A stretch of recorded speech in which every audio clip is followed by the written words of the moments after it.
Salam informasi, salam kepo, salam kejernyahan berpikir seperti jernihnya air mineral ini.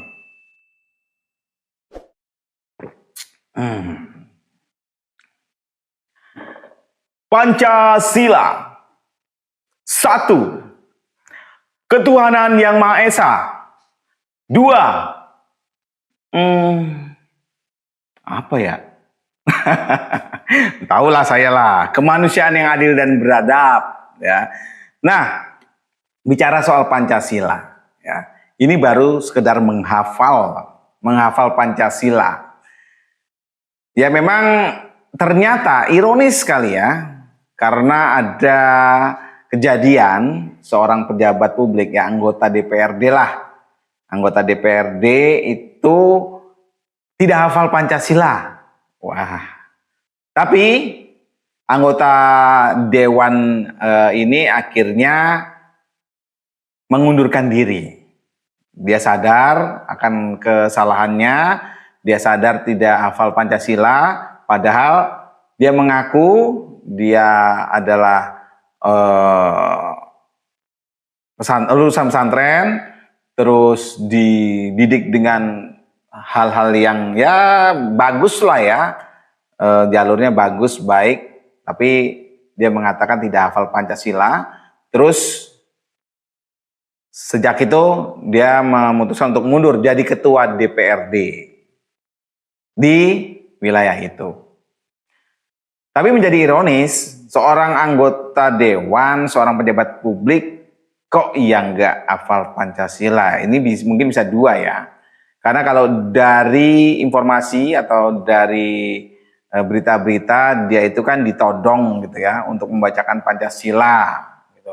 Antara satu nih, pertama mungkin grogi ya, grogi, terus akhirnya jadi lupa ya, atau memang beneran nggak hafal Pancasila. Tapi kalau nggak hafal, apa iya sih ya, padahal ya di TV-TV ataupun di radio-radio atau di website atau apapun juga gampang itu ya, sering didengungkan soal Pancasila. Sila pertama, sila kedua, sila ketiga, sampai sila kelima gitu ya. Ini belum soal butir-butirnya dan sebagainya. Ini baru menghafal sila pertama, kedua, ketiga, keempat, dan kelima.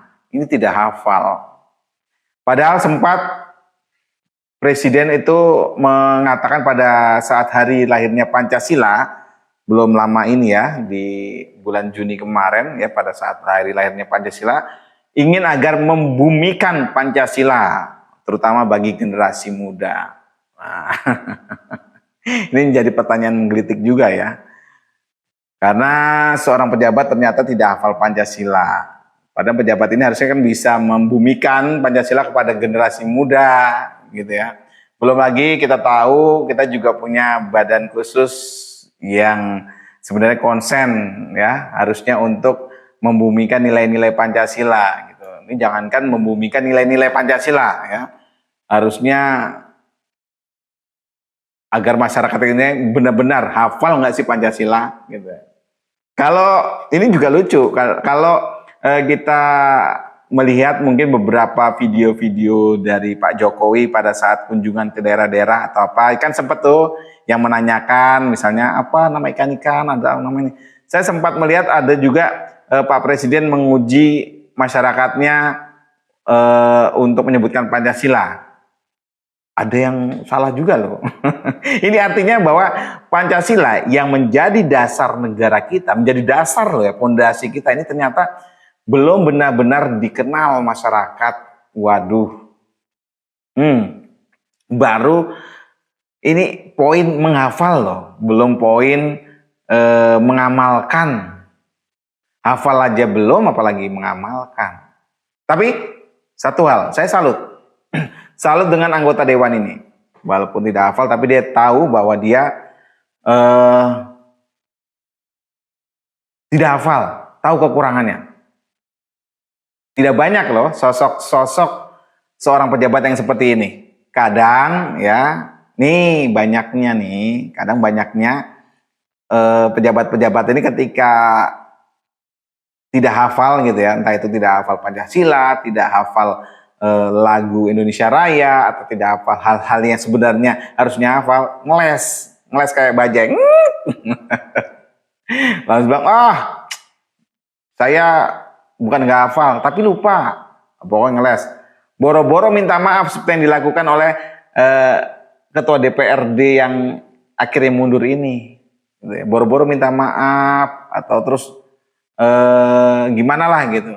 Ya seolah-olah ya begitu saja. Bahkan nggak mungkin apa yang dilakukan untuk mundur dari jabatannya. Ini mungkin salah satu juga untuk mengingatkan nih para pejabat, ya. Kalau memang mungkin membuat kesalahan yang fatal, ya, berbuat sesuatu yang seyogyanya tidak sepatutnya dilakukan, ya legowo lah, mundur, ya, jangan malu-malu, jadi terusin. Saya cukup acungkan jempol untuk ketua DPRD ini dengan sikapnya untuk mundur. Tapi akan lebih bagus lagi misalnya mundur sekalian jadi anggota dewannya, anggota DPRD-nya. Bukan hanya mundur sebagai anggota ketua DPRD gitu ya. Ini sebagai bukti integritasnya yang tinggi. Kalau kan bisa ini lagi, bisa nyalonin lagi nanti pada pemilihan anggota dewan berikutnya dengan catatan tidak lagi berbuat kesalahan yang sama gitu ya. Dan untuk para generasi muda juga nih, untuk adik-adik ya yang masih sekolah ataupun untuk ya siapapun juga lah ya. Yuk kita gaungkan dan kita bumikan Pancasila seperti permintaan presiden kita ya. Karena ini menjadi dasar, sekali lagi ini menjadi dasar kehidupan bernegara kita. Karena sila pertama itu ketuhanan yang Maha Esa ya. Itu benar-benar menyadarkan kita bahwa negara kita ini percaya akan adanya Tuhan dengan berbagai beragam kepercayaan yang ada. Kedua, kemanusiaan yang adil dan beradab. Ya, ini artinya kita hidup harusnya saling bersosialisasi, saling rasa empati manusiawinya juga ada di sini nih, kemanusiaan yang adil dan beradab. Yang ketiga, persatuan Indonesia. Persatuan ini adalah wujud kebersamaan, Bhinneka Tunggal Ika dan sebagainya. Yang keempat, kerakyatan yang dipimpin oleh hikmat kebijaksanaan dalam permusyawaratan perwakilan. Ini jelas ya. Yang kelima, keadilan sosial bagi seluruh rakyat Indonesia. Dan ini yang masih menjadi tujuan negara kita untuk menciptakan bagaimana adil ya untuk seluruhnya. Tapi yang terpenting kalau kita tahu ini ya setidaknya kita juga sudah bisa bagaimana caranya adil lah untuk lingkungan terkecil kita, gitu ya, lingkungan keluarga atau teman dan sebagainya. Nah, mudah-mudahan tidak terjadi lagi ya seorang public figure, apalagi seorang pejabat tidak hafal hal-hal yang mendasar seperti tidak hafal Pancasila ataupun tidak hafal lagu Indonesia Raya. Aduh, capek deh. Oke, salam informasi. Salam kepo, salam kejernihan berpikir, seperti jernihnya air mineral ini. Hey, Pancasila.